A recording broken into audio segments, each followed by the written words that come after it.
Hi everybody, I'm Frank Novak and welcome to this Newburyport 10th Annual Car Show. This is a wonderful day. The sky is blue, the sun is out, the temperature is fantastic, and we've got some fantastic cars here from the 1950s.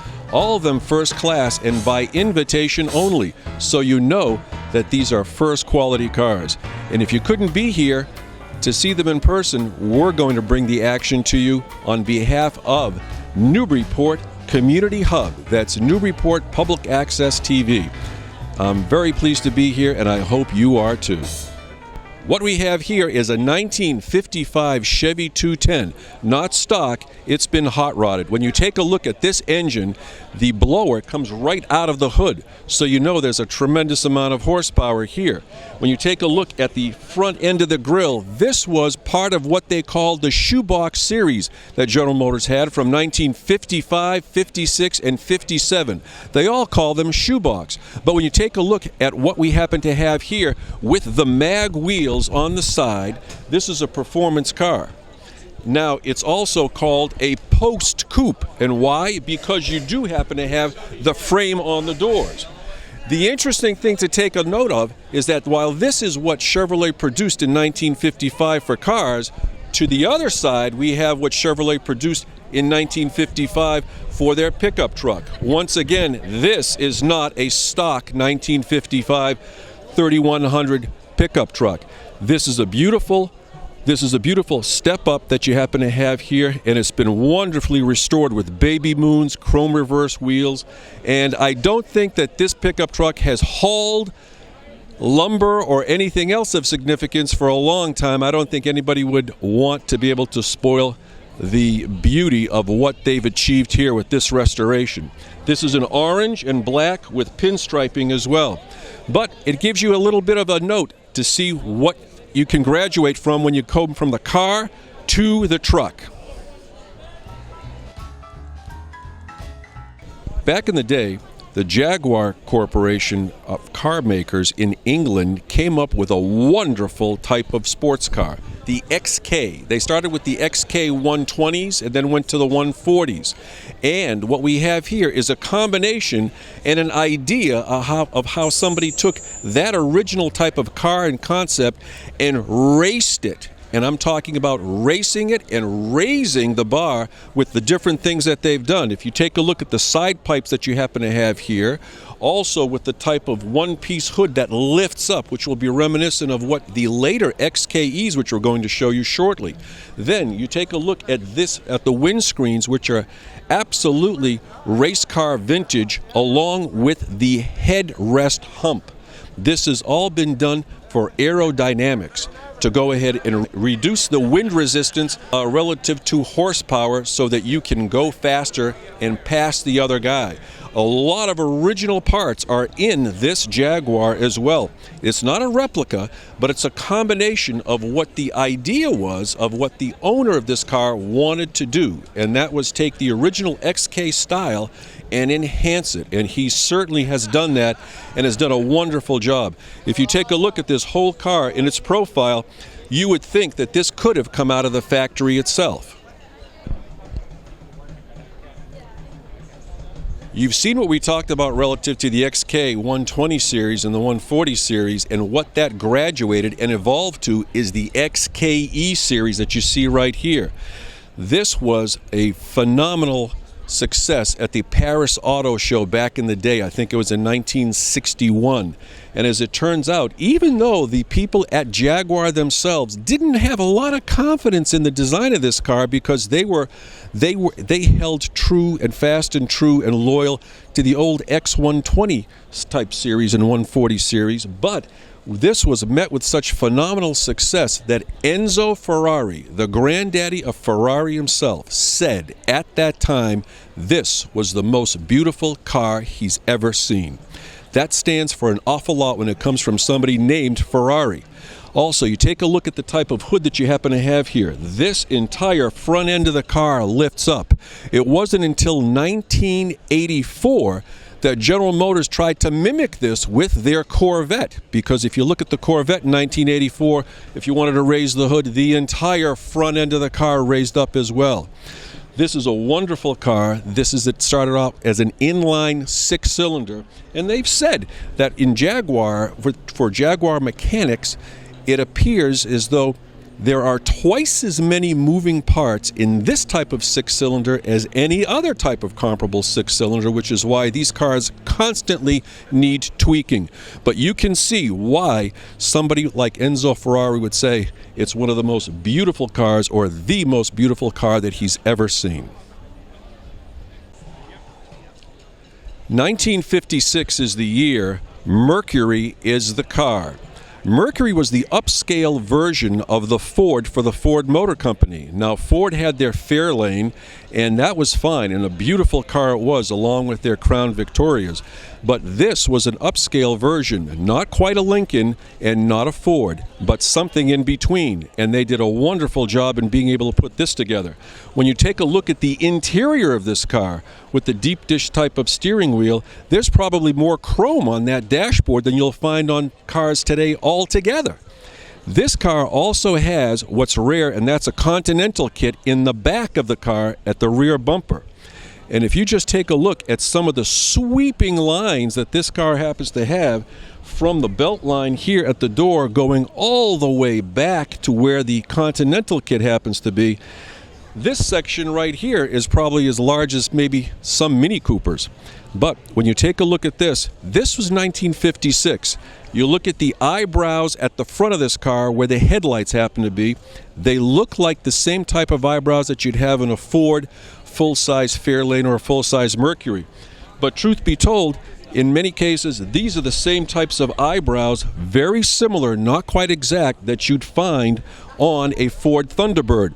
In many cases, Ford Motor Company, in order to economize but increase performance, would steal from different divisions in order to come up with a wonderful car. If you take a look at the 1955, 56, and 57 Thunderbirds, in many cases, the carburation system that they used in those T-Birds also came from Mercury.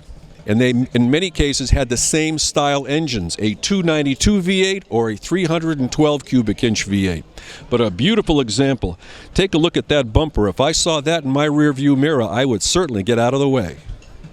If you want to talk about a car, that's one thing. If you want to talk about acreage, that may be something else. But in this case, you can put them both together because this car takes up a lot of acreage. This is a 1955 Cadillac Coupe DeVille. If you take a look at the massive front bumpers on this thing, it is very, very striking. Very striking. You want red? We've got red. Take a look at this. Take a look at this fantastic color, offset by the large white walls, as well as the offset by and accented by the white roof. This car has a very special wire wheel configuration that you see underneath here. It may be particular just to this particular car. If you notice, this also has a very, very rare recessed fender antenna. This was the pinnacle of cars in 1955, the 1955 Cadillac Coupe DeVille. This wasn't for racing, it wasn't for an ultra amount of power, but it was for comfort and long-lasting safety as well, because at that time, the heavier the car, the safer the car.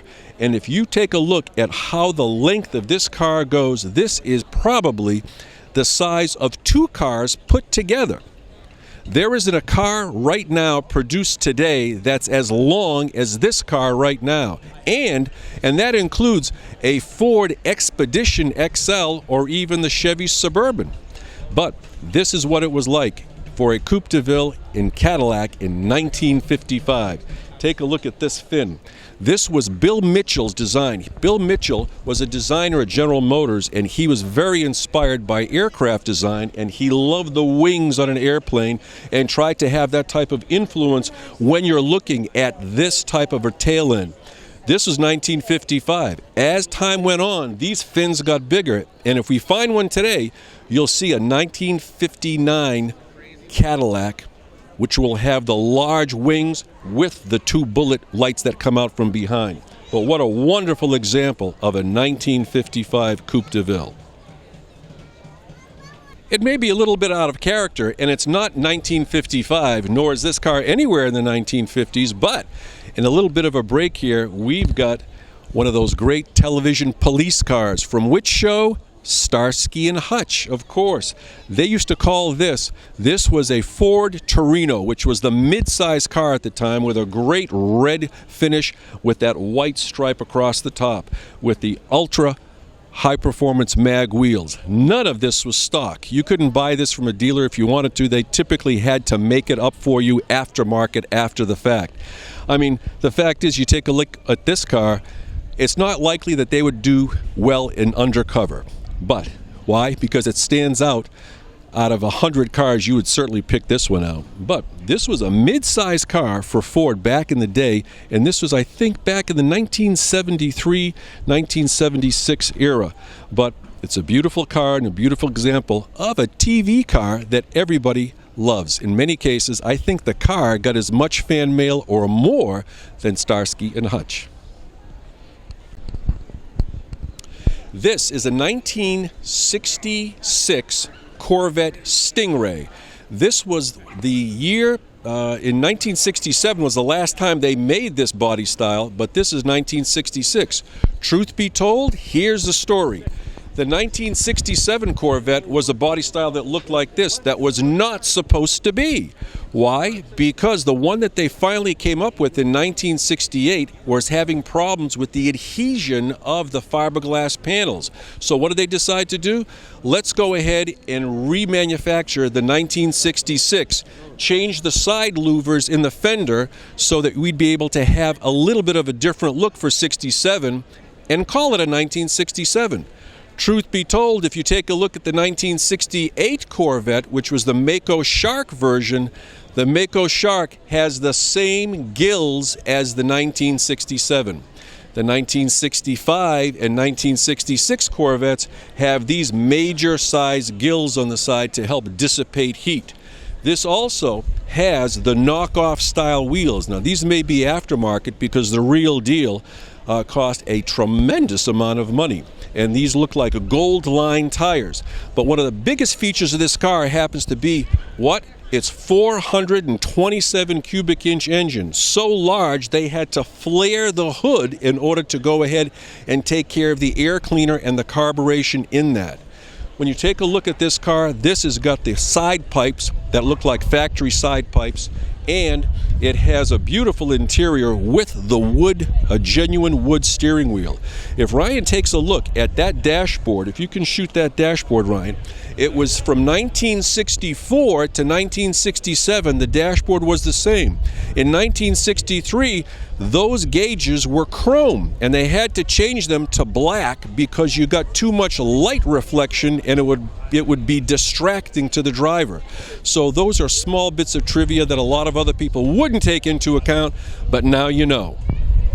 A 1966 Corvette Stingray. What a wonderful example of that. Continuing with our General Motors theme right now, we've got a 1969 Pontiac Firebird. Now, this is significant because when you just took a look at that Corvette Stingray before in the same type of electric metallic blue, that's a great two-seater. But if you wanted a performance car that maybe didn't cost as much but could seat more than just two people, then a Camaro or the counterpart in Pontiac was this Firebird. The one thing that the Firebird happened to have, which was very interesting, when you take a look at this front bumper area, you see the chrome piece here, but when you see the piece that is not chromed, typically those were called an enduro bumpers. And the fact is, back in the day, they had these on the front of the Pontiac Tempest, the Le Mans, and the Firebirds, and the enduro bumpers were demonstrated by having somebody take a sledgehammer and hit the front of it, but what would happen? It would bounce right off, because that was the precursor of the energy-absorbing bumpers. You take a look at the side over here, you see these rally wheels, and this is Pontiac all day long. To dress this up, many people would put trim rings, but they've utilized this style back from the 1960s into the 1970s, and they carried that on through some of the smaller cars, the sports cars, and even the full-size Bonnevilles and Granvilles and Grand Prix. You take a look at the inside of this car, you can see it's all business. The high bucket seats, you've got a no-nonsense gear shift lever. And this is a 4-speed, looks like a 4-speed transmission. High power, and typically these cars, especially with the hood scoops that came out of the top of the hood that you have there for ram air induction, if they're functional, usually hit a 350 cubic inch engine. When you're talking about an engine that big in a car this small, that translates to a lot of power at the wheel. 1969 Pontiac GTO. As a trivia question for you, do you know what GTO stands for? You'll probably get GT, meaning Grand Touring, but what does the O stand for? Omologato. That's an Italian term, I guess, for high performance. The fact is, when you're taking a look at Ferraris, you'll see some Ferrari coupes that are racing coupes that are called Ferrari GTOs. But this one earned its stripes. When you take a look at this car, it's got a ram air induction hood, and it's got a large engine. That's going to be at least a 400 cubic inch engine. Beautifully done, flawless in its finish. If you take a look at the Pontiac wheels, as we said before in a previous car in a Firebird, typical of Pontiac performance wheels. In the same way that General Motors and Chevrolet and Corvette and Malibus had rally wheels, this was the equivalent on the Pontiac side. This was considered a mid-size car, and you could buy this in its base form of a Tempest, or you could buy it as a Le Mans, or you could buy it as a GTO. You take a look at the size of this car as a mid-size car, this will rival any large car today. But that was back in the day for 1969. Ferdinand Porsche is revered in the racing world for the cars that he's built. And one of the first performance cars that he decided to put his name on was this one. And this is a Porsche 356B. This is a 4-cylinder engine, 2-door coupe. The fact is, if somebody takes a look at this from the profile, they may say, wow, everything is rounded. And some people may consider it an upside-down bathtub, because that's what it's been referred to in the past. But you take those aerodynamics with that small engine, and that just cuts right through the air. This, if many people know what the Porsche 911 was, the Porsche 911 came after and evolved from this Porsche 356B. This is a wonderful car, and it's a wonderful example. If you take a look, this is what people would call bone stock. Right down to the seams, right down to the types of wheels, even the interior. This car is all business. Everything you need and nothing you don't. The fact is, unlike other sports cars of the day, this engine was in the rear and was also air-cooled. Hence, you have the gills right here and the grid to allow the air to come in. That was still the case, and they carried that over with the Porsche 911 up until a period of time like 2001 or 2002, when they decided to go to a water-cooled engine. But many people revere these types of cars for their simplicity, for their power, and for their handling. This is a 1963 Buick Wildcat. Now, why would they call something a Wildcat? They had other names like Electra, LeSabre, but they call this a Wildcat. Why? Because of the 401 cubic inch nailhead V8, which was extremely powerful, crushing in its acceleration, and very different from other General Motors cousins like Chevrolet, Pontiac, and Oldsmobile. Not even Cadillac had an engine of this type, but Buick did. This was a circumstance where you had a lot of different cars under one banner, all competing with each other, as well as the Ford Motor Company and Chrysler and Packard and Studebaker and American Motors. But what did that give you? That gave you a variety of a lot of great and powerful and stylish cars, especially when you take a look at the profile of this. When you see the 3 gills on the side, this is very, very typical of Buicks. In many cases, the higher performance the car happens to be, the more gills that it happens to have. But this is what you happen to have. These are non-functioning, but they're ornamental. But you can see the chrome pieces and the stainless steel. When you come a little bit further in, and Ryan will show you that this is This is a full-size car in the day back in 1963, and you take a look at that console and that dashboard. There's probably more chrome and stainless steel on that dashboard alone than you can find on 5 cars together that they manufacture today. And when you talk about room in the back seat, plenty of room in the back seat. And when you keep on going, what a trunk.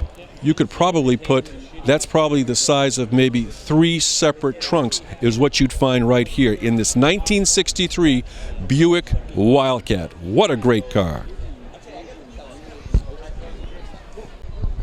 Sometimes it's the last year of a certain body style that becomes the most coveted, and the first year of a body style that is also the most coveted. Well, we've got a great combination of both for you here, right next to each other in the same car from the same car company, Chevrolet Corvette. What we've got here right now is a 1962 Chevy Corvette Roadster. This is the only way they came, as a Roadster. The hood lifted up this way. It typically had a 327 cubic inch engine. If you wanted a fuel-injected engine, that cost you that much more. This is a great color. This was the first year that Corvette decided, when they had the coves that came in the side here, this was the first year that they had the coves be the same color as the body of the car. Previous to that, they were typically a different color to help offset that. Now, truth be told, some people may figure, when was the first year, 1955, that they happen to have these coves? Now, by coincidence, it was in 1955 that Ferrari made a one-off type of Ferrari for who? Ingrid Bergman. And what did that car happen to have? It had side coves. And just by coincidence, Corvette the very next year decided to have a car with side coves. I won't say any more. But the fact is, this car is a beautiful example of a Roadster. With this top going down, there's no tonneau cover. It goes right underneath the fiberglass boot that you happen to have here. But you'd figure, with such a high-end sports car that General Motors had in the Corvette, I'll tell you something very interesting. When you drove this car, you didn't need to go to the gym. Why? Because this car never came with power steering. You may have had power brakes, you may have had a 4-speed transmission. Sometimes they call it a Muncie bone crusher type of transmission because of its durability and how tough it was. But you really got a workout when you went around the turns, especially at slow speeds, because no, you did not have any power steering. The interesting thing is, this is a 1962. Now let's show you how much this car has evolved when we just move right next door, and that is a 1963 Corvette. You wouldn't know these were the same car with the same name and only 1 year apart. Typically, when you look at automobiles these days, there are only slight changes, and you can tell which car it is and how it evolves. But when you take a look at this was the first year of the flip-over headlights that you happen to have here. These would flip over. These grills that you happen to see here are simulated for air, but they were not functional. When you take a look at these side hubcaps, the interesting thing, not very many people know about this hubcap comes in 16 pieces. You'd never believe it. Most hubcaps you'd think are just pressed and they put them on. But these come in 16 pieces and are very, very rare. And it's an original item that you happen to have here. These gills that you see on the side, unlike the 1965, 66, and 67, are not open air to dissipate heat. They were just for looks. The other interesting thing is, when you take a look at this car, 1963 was the first year that Chevrolet offered the Corvette in a Roadster model, as you saw earlier in that electric blue Corvette that we saw, and a coupe. This car also had simulated side gills over here. And it wasn't until 1964 and 65 that they made these functional. They actually put grills in here. Why? Because the cabin would get very, very hot from the exhaust system, either underneath the car or on the side of the car, so they used it to help dissipate the heat. But the difference between this car, which was the same body style that they happen to have from 1963 to 1967, is the roofline. When you take a look at this spine comes right between these two windows. But they said that it caused a problem with visibility. So in 1964, they went ahead and took this spine out and had a one-piece window. truth be told, back in the day, some guys that had a 1963 wanting to make their car look a little more modern would cut out the spine and put in a one-piece window. If they only knew, they would have left it or put it back the way it is. But that's when Bill Mitchell and I believe Zora Arkus Duntov, the father of Corvettes, would have constant arguments about that window. But you see how things happen to evolve. And this is a great example of a 1963 Corvette Coupe. 1957 is the year, and this is a very rare car because it's a Chevrolet, not just a station wagon, but a Nomad. This is a two-door custom station wagon that back in the day was very, very rare and is even more rare today. What you happen to have on this car is something that's been hot-rodded. Why? Because this is a 348 tri-power engine, and tri-power means you have 3 dual carburetors that are on top of this engine as well. When you take a look at this, very interesting. If this were, when you take a look at this, you can see how the cooler is over here, but take a look at the bumpers. You've got the bumper accents here, and you've got the added bumpers, the rubber bumpers over here as well with that eyebrow. This was part of, remember what I called the shoebox series in the 1955. When you take a look at the side of this car has been super stocked. Why? Because you see the engine, but you also take a look at the wheels. These are torque thrust wheels. They didn't have those back in the day, but this person saw fit to put them on there, and they complement the car very, very nicely. But the unique point about this car is that it is a two-door hardtop. It does not have a post here. When you open this door, this is opening as if it were a convertible or a 2- or 4-door hardtop. There is no post here.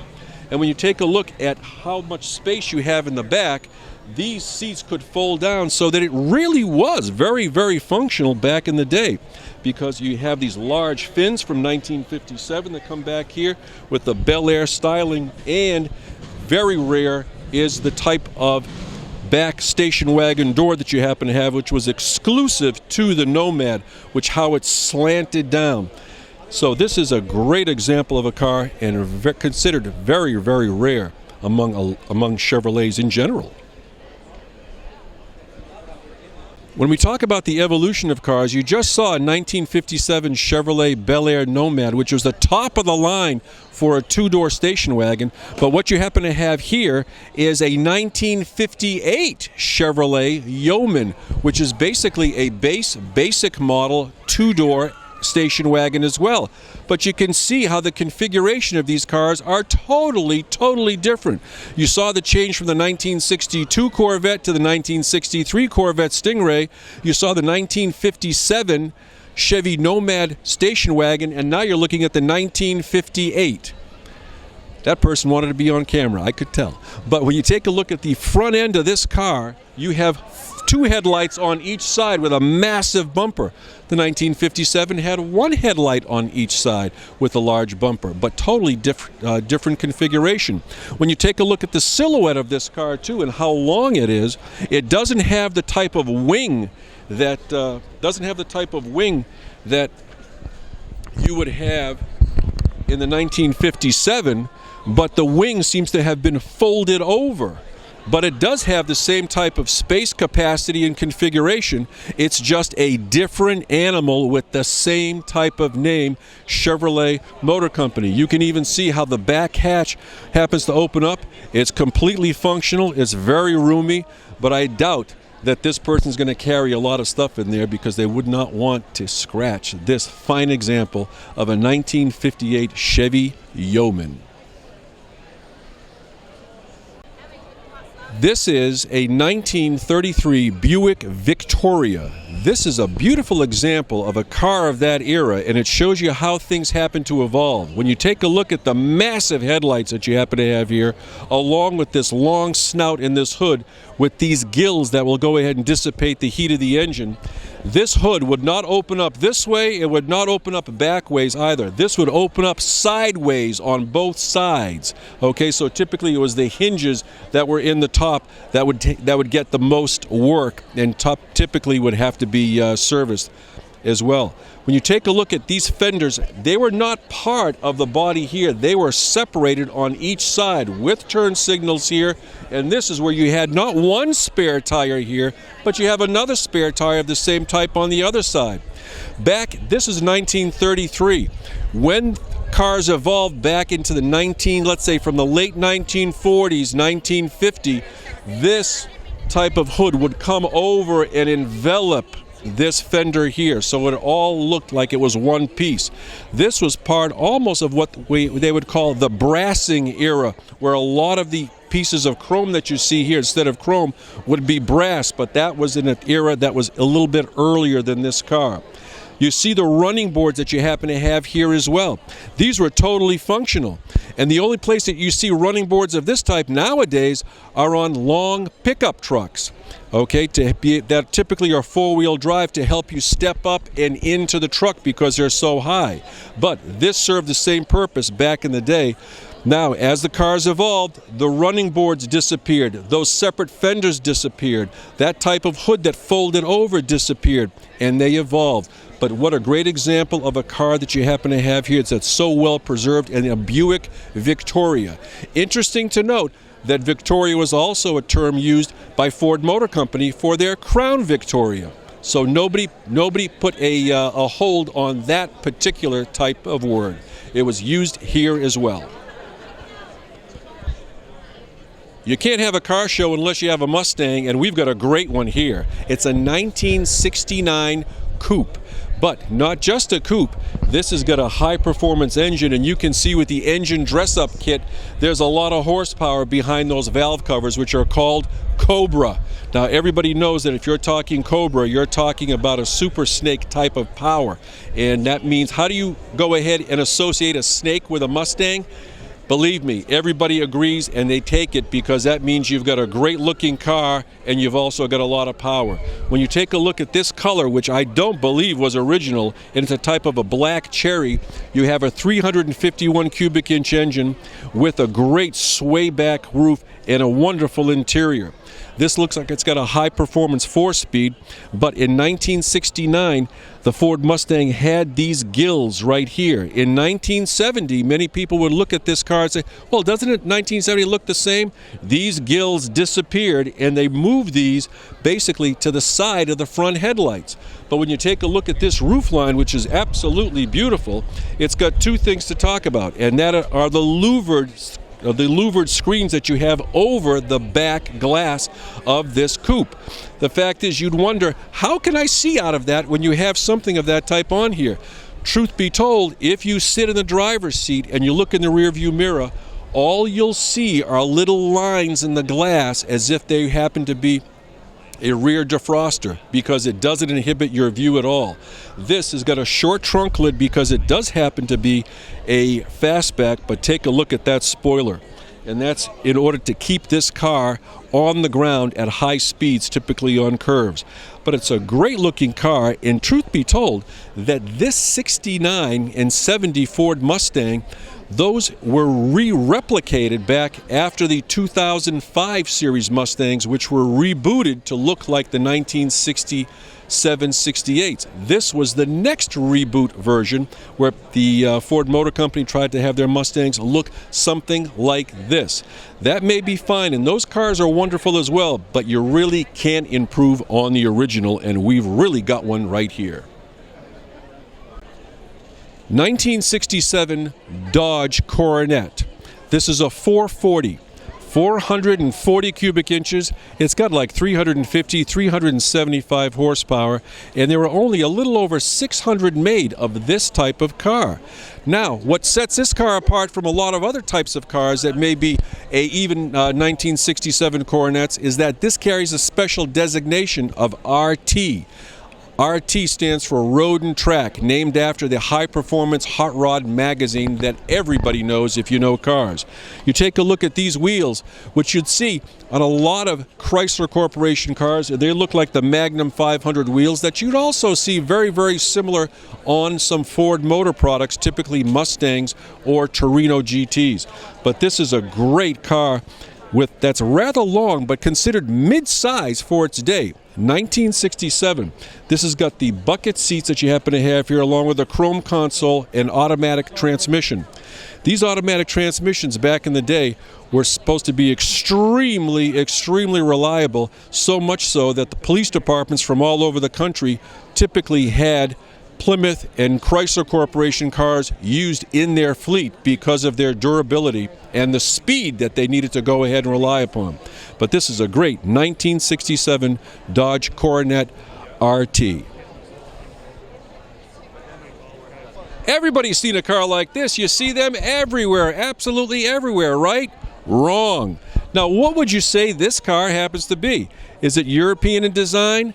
The car is called a Figueraro, if I'm not mistaken. I may be not pronouncing that correctly, but they only made this car for 1 year. But if you take a look at the design of this, it's very rare.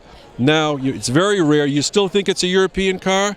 Well, is it a hardtop or is it a convertible? That's up for debate. Whatever you would like to say it is what it is. You're right. But when you take a look at this, they only made, I guess, 5,000 of these, and this car was produced not by an Italian car company, even though it looks very European. And if you notice how the trunk opens up for the convertible top and to be able to have something put in there, you'd think the trunk is opening backwards, but it's not. That's how they made it. Who made this car? Nissan. Okay, the Nissan, the Japanese company. And the owner of this car happens to be right here. Mike, can you come on over here and tell us a couple of statistics? Mike, this is a great car. They only made how many of these cars? They made 5,000 of this color. This is the spring green. They made a total of 20,000 total in 4 different colors, one representing each color of the season. A gray, a tan, a blue, and the spring green. This car was never really formally imported to this country, was it? No, it couldn't be imported. It had to be grandfathered in after it was 25 years old. The original release of it was done at the 1991 auto show in Japan. You had to get a lottery system. There was a lottery system in order to get a ticket to purchase the car. They originally only expected to produce 10,000. They upped it to 20,000, but again, it was still only through a lottery system where you put your name basically in a hat and pulled it out to get a chance to own it. Was that because of the popularity of the car? They decided to up that? They wanted to limit it. It was a special run made specifically by one of their retiring designers from Nissan, and they just wanted to keep it that way. So if I were to ask you, is this car a convertible or is it a hardtop with a sunroof? If you said yes, you wouldn't be wrong. I would call it, it's listed as a convertible. Is it? It is listed as a convertible. Okay. That's great. Thanks very much, Mike. You've got a great car here. All right, thank you. How do you pronounce that name again? Nissan Figaro. Figaro. Sounds like there should be a song with this. 1966 was an era in which you had many cars from the General Motors stable. The pinnacle, or the highest, the best, happened to be Cadillac. And the best of the best didn't happen to be the DeVille. It was, in fact, the Cadillac Eldorado, which is what we happen to have here. If you're looking at a car that needs a lot of real estate to be parked, you're right. Take a look at the length of this car. It is about a block long. When you take a look at the front hood of this car, that's hiding a very large engine, which you'd need to carry the tons of metal that you happen to have here. The interior of this car is very plush and lush and very soft. And when people would say it's like riding in your living room couch, they're not kidding, because that's what this car was designed for. It was designed for prestige, it was designed for quality and comfort. And if I'm not mistaken, Cadillac had a slogan called the standard of the world. And when they had this car built in 1966, it in fact was a standard of the world for others to envy and emulate. Ford Motor Company saw the success that Chevrolet had with their 1953 Corvette, which was a fiberglass-bodied 6-cylinder with an automatic transmission. That then evolved into a V8 in a high-performance car as well. So Ford wanted in on that for the personal luxury car, and what they came out with is this, a 1955 Ford Thunderbird. They call these the baby birds. Why? Because for 1955, 56, and 57, Ford manufactured these cars in a two-seater type of format. The interesting thing is, the designers took the basic two-seater type design, but they used the eyebrows for the headlights that they had for the full-size Fords that they had at the day back in 1956. When you take a look at the hubcaps down here on the 15-inch, these are the same hubcaps that they use in the full-size cars as well. But it didn't look like anything conventional. Back in 1956, the year after this, in 57, they cut louvers in here, which you were able to open up from the interior in order to dissipate the heat that would come from the engine, which was either going to be a 292 cubic inch or a 312 cubic inch engine. When you take a look at the interior here, you've got a dashboard that happens to have a see-through speedometer. And this flat steering wheel here was a telescopic steering wheel too, so that it could come out or in depending upon what your driving comfort was. These all came in automatics mostly. There are some few three-speed standard transmission models as well, but this was not built as a direct competitor to Corvette, because Corvette was a high-performance, and sometimes a race car. This was built as a personal luxury car. These fender skirts come off, and basically these same fender skirts will fit a 55, 56, or 57. Truth be told, I'll tell you a little bit of trivia. In 1955, all you got was this chrome strip that came along here. These stone guards were not added until 1956 and 1957. Also, you have a convertible top that goes behind this seat, which flips back and over and on top. You also had two types of roofs. You had a porthole roof, which they basically started in 1956, which came back fiberglass from here down to here, with a porthole here for 1956 and 57. Why? Because in 1955, you didn't have a porthole here, but they said there could be some visibility problems, which is why they created the porthole roof. That roof was fiberglass, but the body is steel. So that's another big difference for 1955 and also the Corvette Stingray. Not the Corvette Stingray, but the Corvette of the time. When you take a look at the back of this too, what they did was they channeled the exhaust system, which was dual exhaust, up through the bumpers here.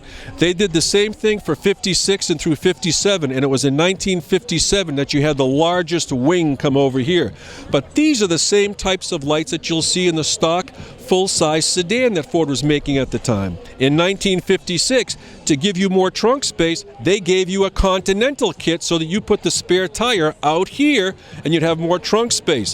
In 1957, they elongated the car and put the spare tire back in the trunk, but you had more trunk space to begin with as well. But this is the first of the baby birds in that configuration, 1955, and what a great example it is.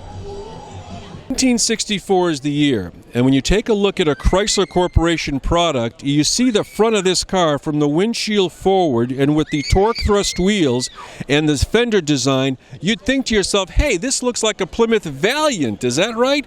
That could be my grandma's car, with a slant six-cylinder engine, which was extremely durable, but would not win any awards as far as a street squealing class. However, when you go from the windshield on back, you realize, hey, this is not any Plymouth Valiant, this is a Barracuda.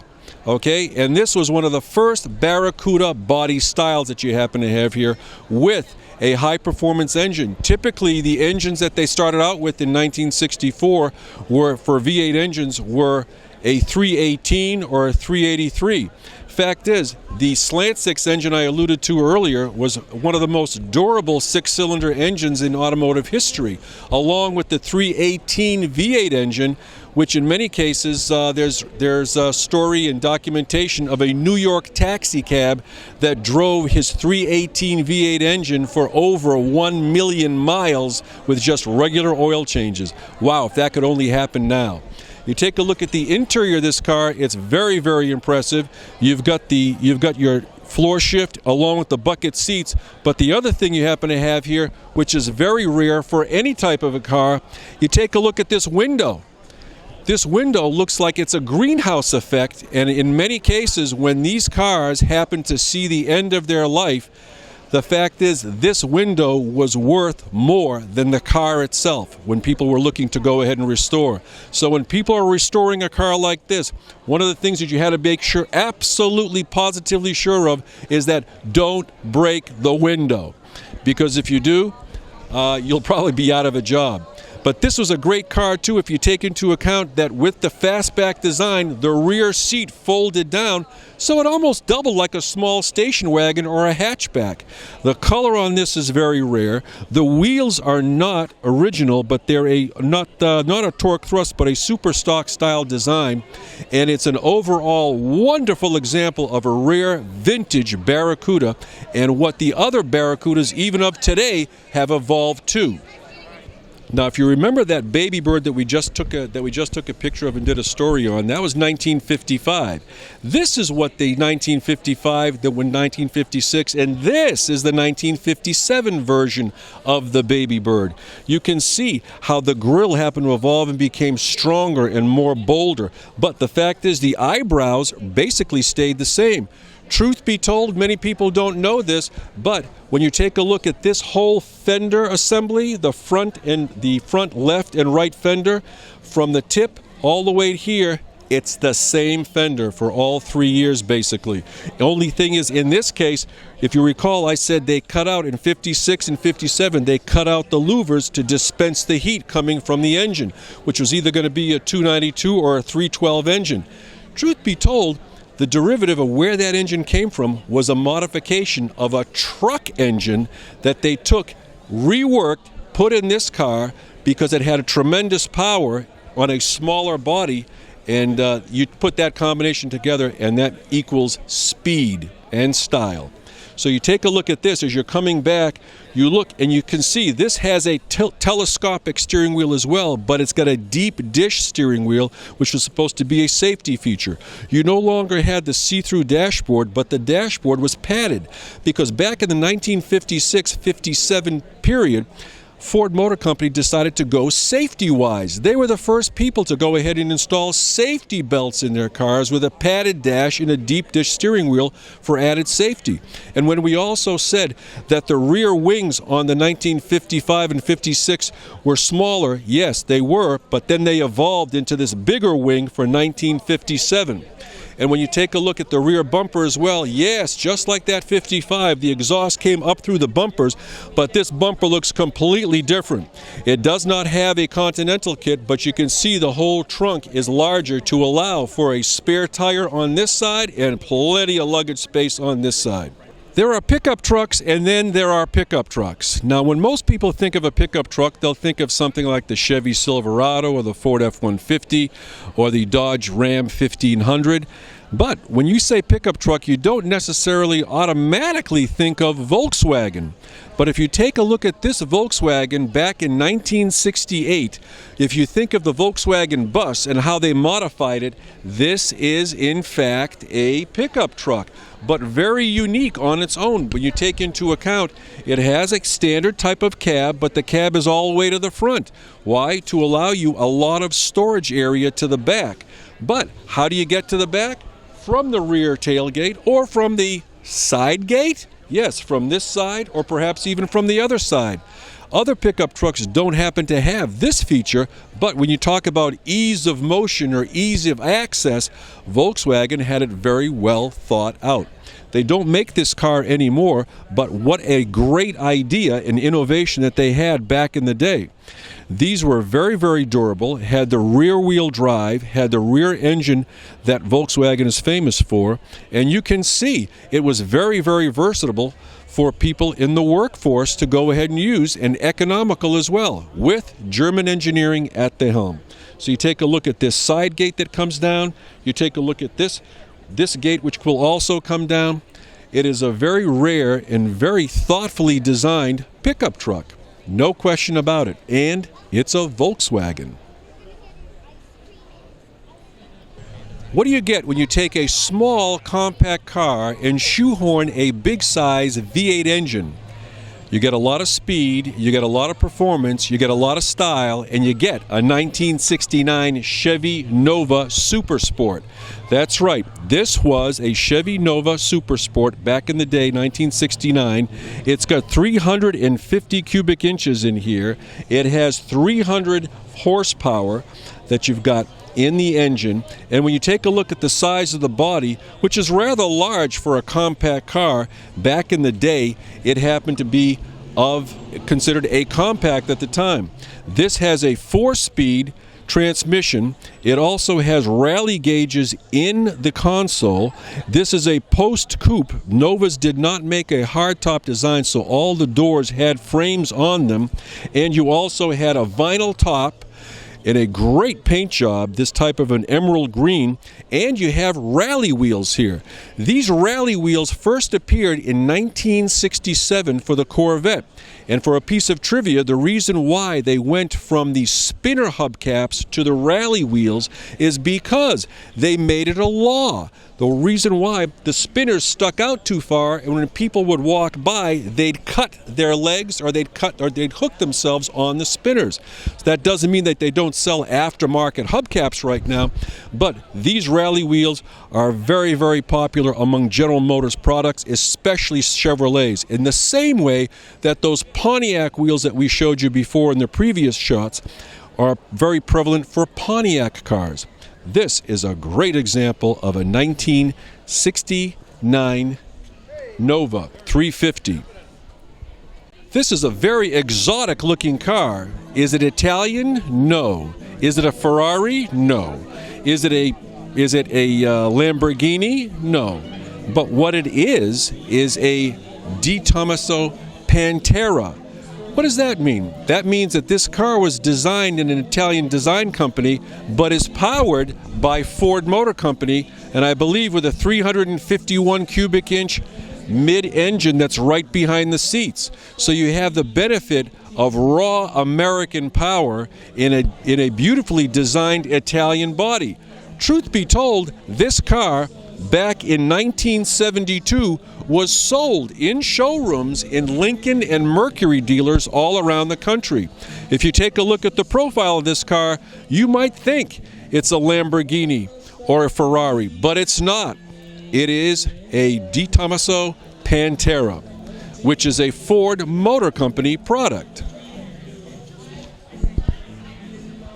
Class, are you ready? This is your lesson in aerodynamics and race car driving.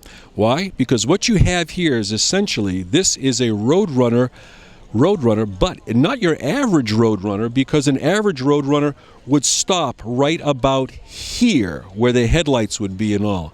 What they did here was make this a Superbird, where they added this fiberglass component to the front of it with these headlights down.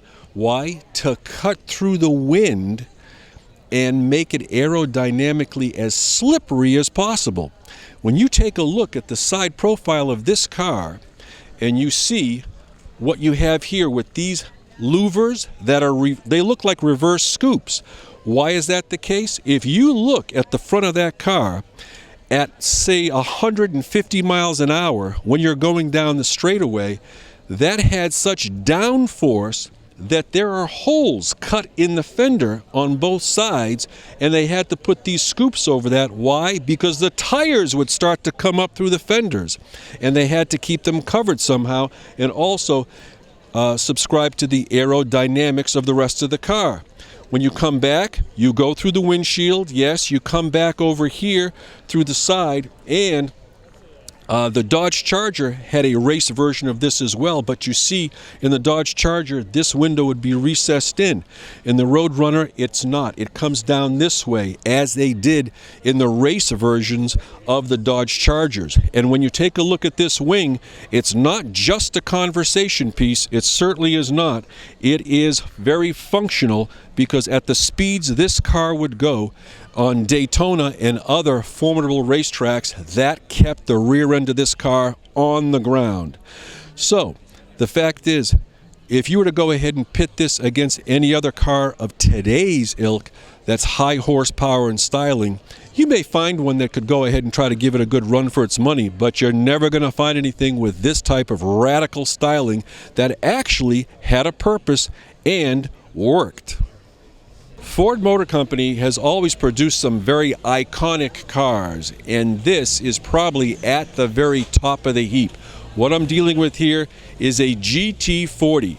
This is essentially a race car built especially for racing by Ford Motor Company under their factory racing team, and their goal was, very interestingly, their goal was to go ahead and go to Le Mans and beat Ferrari. Why? Because Henry Ford was looking to go ahead and buy Ferrari, and apparently the deal was all set and ready, except that Ford Motor Company wanted to have control of everything, including Ferrari. Ferrari said he would go along with the deal as long as he would still maintain control. Ford wouldn't agree to that, at which point Enzo Ferrari said, "Nice to know you." And when they left, the deal fell apart, and that's when Henry Ford apparently said to his team, "We want to get that guy." And how they got that guy was what you see behind me right here. And this is the real deal. This is a GT40. Why do they call it a 40? People, there's a lot of speculation to what the story is behind that, but they figure from the ground up to the top, it's 40 inches tall. And that's what you happen to have here. This is a right-hand drive, which is a legitimate race car, and came from, if I'm not mistaken, from England. It is a mid-engine, rear-engine style car, and when it did battle against Ferrari at Le Mans, they basically cleaned his clock, okay? And they got their revenge, but the fact is, this is an iconic car that fulfilled its purpose in life for Ford Motor Company. So much so, and it was so popularized that they redid this car back not too many years ago for a period of 3 years, which was a larger version, but it was not mistaken for any other car other than a GT, and that's what that was. And those cars go for enormous money as a redo of what you see here. This, however, is the real deal with wire wheels, with this door. When this door opens up, many people would think it's a gull wing by how far this door is cut into the roofline. No, when you open this door, this whole piece of the roof comes out with it. So when you see this, when you want to be able to get access to this engine bay, the whole rear side of the car lifts itself up. Okay, with this being a mid-engine for excellent balance and control and stability on the racetrack. It could be a little bit of an inspiration for Corvette's new car, it being a mid-engine as well, which gives it fantastic stability. And we're very, very pleased to have with us right now, if we could, the owner of this GT40. And your name, sir? I'm Ben Levy. Don, how long have you had this car? 28 years. Do you drive it often? Not as much as I should. It needs to be exercised periodically.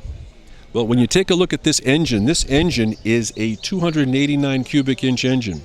What year is this car? It's a 65. It's a 65, so essentially this is the same type of engine block that they would use in the Ford Mustangs, basically, and then they would, because what the fantastic point was, when they produced this car, they said that they clean the clock of everybody internationally on the international race circuit with this design car, but with a Ford production engine out of the factory. Yep.